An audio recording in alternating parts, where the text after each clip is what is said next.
US President Joe Biden has released his budget, raising taxes on top earners and focusing on Democratic priorities.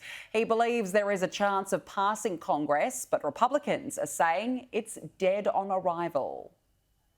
President Biden thinks his budget is right on the money.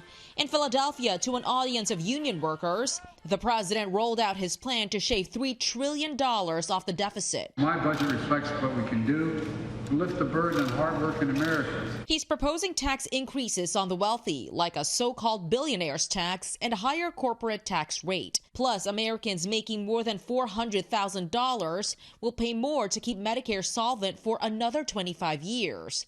But it could have a ripple effect. All of these tax increases are going to put a huge hole in the economy. The president also wants federal workers to get a raise, the largest in decades, and an increase to defense, including additional support for Ukraine. His budget lays out many priorities, from cutting childcare costs to college affordability, a blueprint for a 2024 re-election campaign if he decides to run. Lots of things in Biden's budget are non-starters for Republicans. It's President Biden's first budget to a divided Congress. His plan will likely not pass, but it is an opening to spending talks with Republicans. I'm ready to meet with the Speaker anytime, tomorrow, if he has his budget. While GOP lawmakers don't have their own detailed plan, they argue out-of-control spending is the reason for high inflation. And what does this budget do?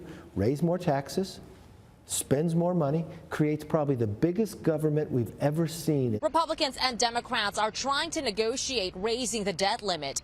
This summer, the government could exhaust its emergency measures and risk a default.